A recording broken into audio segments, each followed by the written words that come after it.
মেঘ সাময়িকভাবে সূর্যকে ঢেকেছে, মেঘ সরে গেলে আবার সূর্য বেরিয়ে আসবে। এতে আপনাদের বাবার কোনো কেরামতি নেই।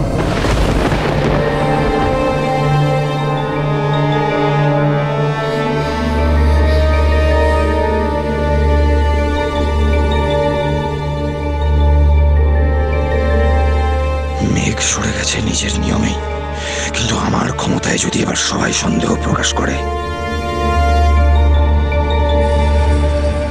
এই জন্যই বলি শিক্ষার দরকার। এইসব বুজরুকি আপনারাও ধরে ফেলতে পারতেন। অর্বাচীন, তুই আমার ক্ষমতা নিয়ে প্রশ্ন তুলছিস। তুমি সাধু বাবাকে তুচ্ছ জ্ঞান করছো। যা হোক শোনো, তোমার স্ত্রীর লেখাপড়াটা বন্ধ করো, নইলে কিন্তু আমরা গ্রামে বিচার সভা বসাতে বাধ্য হব। হ্যাঁ, আমি কোনো কাজ শুরু করে সেটা শেষ না হওয়া পর্যন্ত পিছিয়ে আসি না। সে যত বাধাই আসুক না কেন, আপনাদের যা ইচ্ছে আপনারা করতে পারেন। আমি আমার স্ত্রীকে লেখাপড়া শেখাবই, এতে কোনো দোষ বা পাপ নেই। আমি চললাম।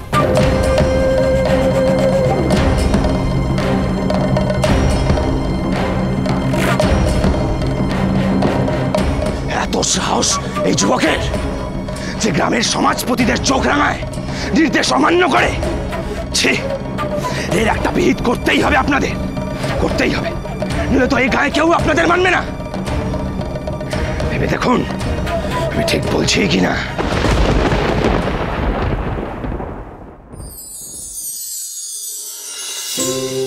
এখানটা বস। এই দেখ। ওমা, এটা তো একটা কুটি পোকা। হ্যাঁ রে, এটা আমার পোষা। একে পাতা খেতে দাও বুঝি? একে পেট ভরে আর কিচ্ছু খায় না? না, আমি কিন্তু খাই। মন্ডা মিঠাই যা পারি তাই খাই। দই খেতে গিয়ে যা কাণ্ডটা ঘটালি। কি করব, আমি হাত ধুকিয়ে ঠিক করে খেতে পারছিলাম না, তাই মাথা গলিয়ে জিভ দিয়ে চেটে চেটে খেতে গেছিলাম। হ্যাঁ রে মাখন, তুই গুটির বন্ধু হবি? দাঁড়া গুটি, এই গুটি দেখ, তোর একটা ছোট্ট বন্ধু। এই গুটি আমার বন্ধু হবি? গুটি তো বলছে না যে বন্ধু হবে কি না। ও কিছু বলে না, কিন্তু সব বুঝতে পারে, চুপটি করে শোনে। তাই বুঝি? হ্যাঁ রে মাখন, তোর কি খেলতে ভালো লাগে? আমার খেলতে ভালো লাগে না, কিন্তু আমার খেতে খুব ভালো লাগে। তোমার কাছে কি কোনো খাবার আছে? হ্যাঁ, আচার খাবি? আচার? হ্যাঁ খাবো। দাঁড়া, রোদে আচার দেওয়া আছে, নিয়ে আসি। তুই গুটিকে নিয়ে বস।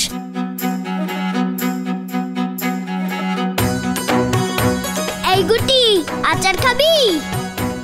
এই গুটি, আচার খাবি?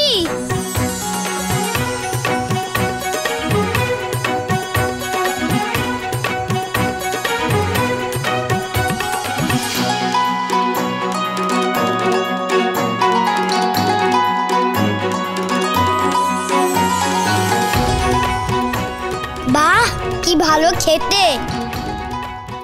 তাড়াতাড়ি করো, তাড়াতাড়ি করো, তাড়াতাড়ি করে হাত চালাও। কি হলো পেশম্যান? এই তো বিবিজান, হয়ে এসেছে। তাড়াতাড়ি কর, যত তাড়াতাড়ি সম্ভব আমাদেরকে এখানকার পাকতারি কোটাতে হবে। হ্যাঁ বিবিজান, তাড়াতাড়ি। পালাচ্ছেন নাকি সপ্তগ্রাম ছেড়ে?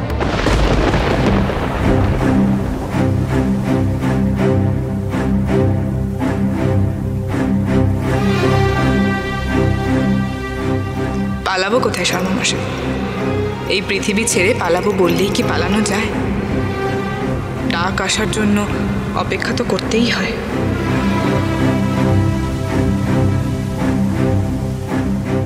কথার মারপ্যাচ দিয়ে আপনি সত্যিটা আমার থেকে এড়িয়ে যেতে পারবেন না মতি বেবি।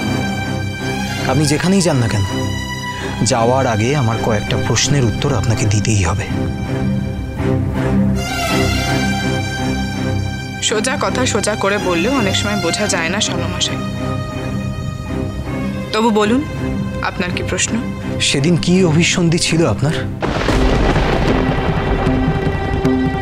কেন আমার ফুলশয্যার রাত্রে আপনি আপনার তাঁবুতে আমায় ডেকে এনেছিলেন মিথ্যে অসুস্থতার অজুহাতে?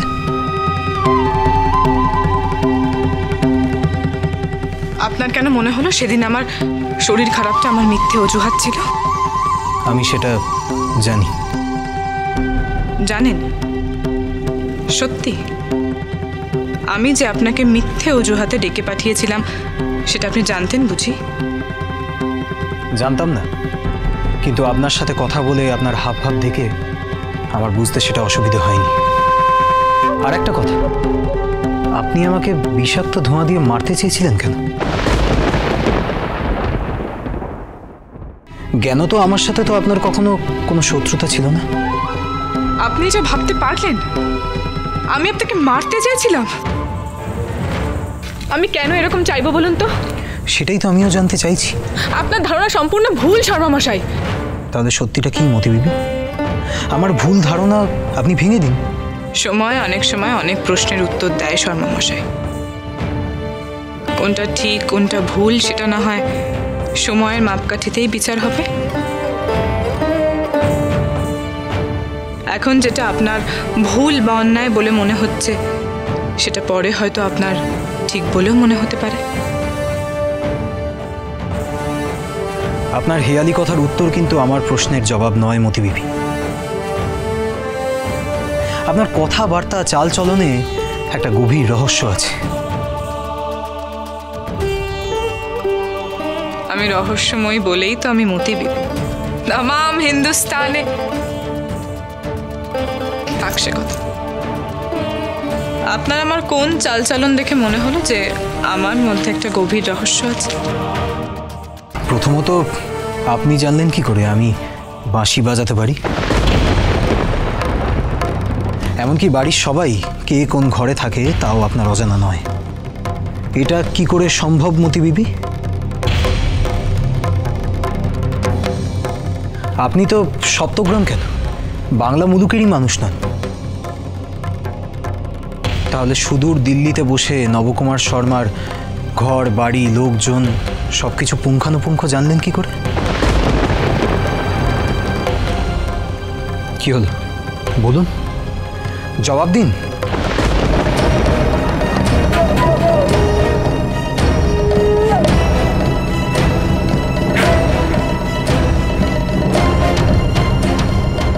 আপনার সব প্রশ্নের উত্তর দিতে বোধহয় আমি বাধ্য নই শর্মামশাই। আপনি নিজেই প্রশ্নের উত্তর খুঁজে বের করুন, দেখি না পারেন কিনা। আর হ্যাঁ, আমি এই সপ্তগ্রাম ছেড়ে কোথাও পালাচ্ছি না। আমি এই সপ্তগ্রামেই থাকছি।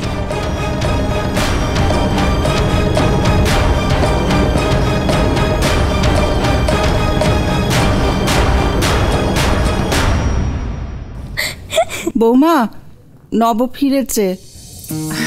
তুমি যাও, নবর কাছে যাও, দেখো ওর কিছু লাগবে কিনা। কাজ থেকে স্বামী ফিরলে তেতেপুরে তার সেবা করতে হয়, বাতাস করতে হয়। যাও, ওটা আমাকে দাও। যাও মা। দাদু ভাই, ও দাদু ভাই, কেমন কাটালে মামার বাড়ি?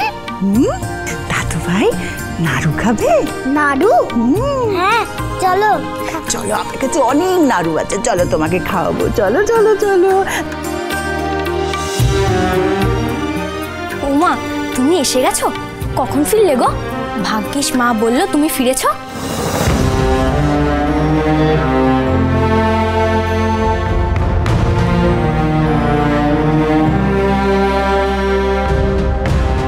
কি গো পথিক, তুমি কথার উত্তর দিচ্ছ না কেন?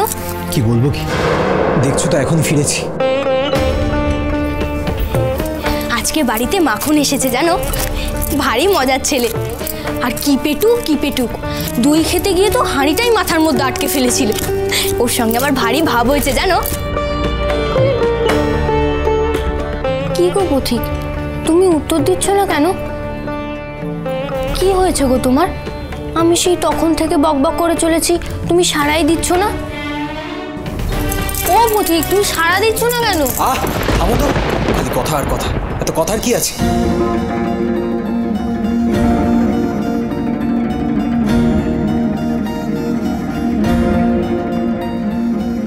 তুমি আমায় বকলে পথিক?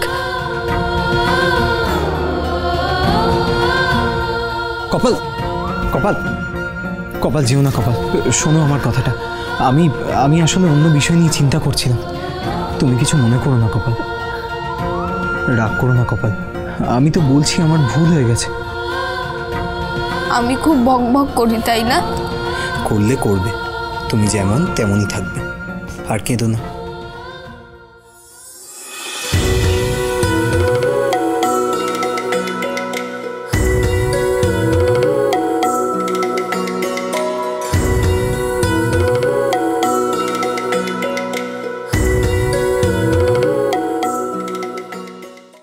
আজ তুমি শিবের মাথায় জল ঢালতে যাচ্ছ বলে আজকে ছাড় দিচ্ছি।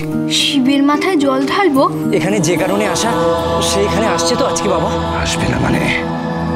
তাকে আমি টেনে আনবো তোর জন্য। যা, এখন গিয়ে পথের দিকটা নজর রাখ।